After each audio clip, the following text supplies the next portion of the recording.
Hello বন্ধুরা, welcome to my YouTube channel care education purpose. যদি কেউ সাবস্ক্রাইব না করে থাকো তাহলে সাবস্ক্রাইব করে রেখো পরবর্তী সব ভিডিও পাওয়ার জন্য। আজকে আমি তোমাদের সাথে আলোচনা করতে চলেছি এসএলএসটির নিউট্রিশন সিলেবাস। তো এটা হচ্ছে একাদশ ও দ্বাদশ শ্রেণীর কী তোমাদের এসএলএসটি পরীক্ষার জন্য করতে হবে। তো চলো ভিডিওতে দেখা যাক। তো দেখো, প্রথমে যেটা তোমাদের পিডিএফের মতো দেওয়া হয়েছে কোন কোন সাবজেক্টের কোন কোন টপিক তোমাদের করতে হবে, আমি কিন্তু এটা পিডিএফটা ইংলিশে দেওয়া আছে। দেখো, আমি এটা প্রথমে দিয়ে দিচ্ছি। তো এরপর আমি একে একে পুরো বাংলায় বিশ্লেষণ করে বলে দেবো যে কোন কোন টপিকটা তোমাদের কি বিষয় এখানে করতে হবে। প্রথমে দেখো, 1 নম্বরে আছে স্বাস্থ্য ও বৃদ্ধির জন্য পুষ্টি, প্রস্তাবিত ভাতা পূরণের জন্য খাবার পরিকল্পনা। তো এটা হচ্ছে 1 নম্বরের মেইন টপিক। এর আন্ডারে দেখো এই যে বড় করে বাংলায় যা যা তোমাদের বিষয় এখানে লেখা আছে, মানে পুষ্টি, মৌলিক খাবারের ধরন, বিভিন্ন ধরনের পরিবর্তন, বয়স, শারীরবৃত্তীয় অবস্থা, এই যা যা টপিক তোমাদের আছে, ক্যালোরি, মেনু, বাজারক্রম, অর্থনৈতিক ইঙ্গিত, আঞ্চলিক, জাতীয়, সাংস্কৃতিক খাদ্যের ধরন, এই জিনিসগুলো তোমাদের এই 1 নম্বর টপিকে করতে হবে। 2 নম্বর দেখো, রোগের চিকিৎসায় খাদ্যাভ্যাস বা থেরাপিউটিক ডায়েট, মানে যে ডায়েট চার্ট প্রত্যেকের দরকার, তো তার বেসিসের ওপর ডিপেন্ড করে তোমাদের যা যা টপিক আছে, যেমন হসপিটালের মৌলিক খাদ্য, গৃহস্থালির খাদ্য, তারপর এদের মধ্যে যে তুলনা পদ্ধতি, তারপর যে পয়েন্ট করে করে যা যা এখানে লেখা আছে, জ্বরজনিত অবস্থা, সংক্রমণ, অস্ত্রোপচারের সময় খাদ্য, তো এই যা যাবতীয় যা পয়েন্টের আছে এটা হচ্ছে 2 নম্বর টপিকের মধ্যে তোমাদের করতে হবে। তারপর 3 নম্বর দেখো, গর্ভাবস্থা এবং স্তনদানকালের পুষ্টি।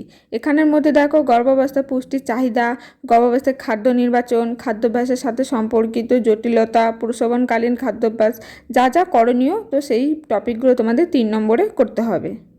4 নম্বর দেখো, শৈশবকালের পুষ্টি, মানে একটা বাচ্চাকে ছোটোবেলায় কী ধরনের খাবার খাওয়ানো উচিত সেই টপিকটা কিন্তু করতে হবে, যেমন বুকের দুধ খাওয়ানো, তারপর শিশুকালে হজমের ব্যাঘাত, দুধ ছাড়ানো, বিভিন্ন প্রকার খাবারের প্রকারভেদ এবং প্রস্তুতি পদ্ধতি, এই টপিকগুলো আছে তোমাদের 4 নম্বরে।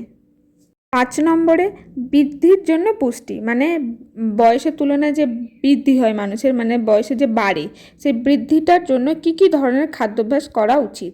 শৈশবের খাবার, প্রাথমিক বিদ্যালয়ের বয়স, উচ্চ বিদ্যালয়ের বয়স, শিশুদের পুষ্টির অধ্যয়ন, তারপরে স্কুলের মধ্যাহ্ন ভোজনের যে কর্মসূচি, পুষ্টি শিক্ষা, এই টপিকগুলো তোমাদের কিন্তু করতে হবে 5 নম্বরে।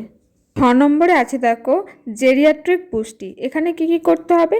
প্রাপ্তবয়স্কদের পুষ্টি, আমাদের বয়স্ক জনসংখ্যা, বয়স্কদের খাদ্যাভ্যাস, বয়স্কদের খাদ্যের প্রয়োজনীয়তা কী, বয়স্কদের জন্য খাবারের কী পরিকল্পনা নেওয়া উচিত, এই টপিকগুলো আছে 6 নম্বরে। হাতে দেখো, ক্রীড়াবিদদের পুষ্টি, অর্থাৎ যারা প্লেয়ার, খেলাধুলার সঙ্গে যুক্ত, তাদের কী পুষ্টির দরকার, পুষ্টির প্রয়োজনীয়তা, খাবার পরিকল্পনা।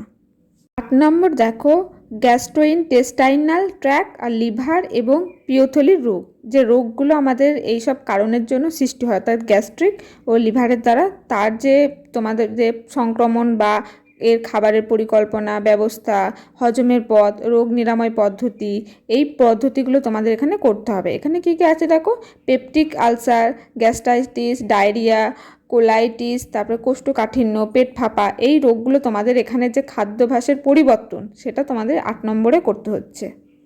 9 নম্বর আছে দেখো, কিডনির রোগ। তো কিডনিতে আমাদের কী ধরনের রোগ হয়, এর ডায়েট চার্ট কী ধরনের খাবার আমাদের খাওয়ার দরকার, বা পুষ্টিগত কী খেলে আমাদের কিডনিতে এই যে রোগগুলো আছে সেগুলো আমাদের হবে না, এইগুলো তোমাদের পড়তে হবে 9 নম্বর টপিকে। 10 নম্বর টপিক দেখো, ডায়েটারি থেরাপি ইন। তো এই টপিকটার ওপরে দেখো ডায়াবেটিস, মেলিটাস, তারপর স্থূলতা, হৃদরোগ, এইসব যে টপিকটা থাকে, তো এটা তোমাদের করতে হবে কিন্তু 10 নম্বরে।